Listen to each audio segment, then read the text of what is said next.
கருவறைதான் மனதால் நானும் அன்னையே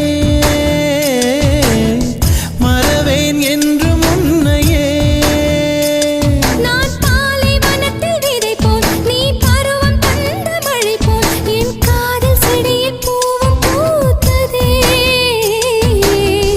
உன் விழி திறந்திருந்தால் விடியலி தேவையில்லை. உன்னை நான்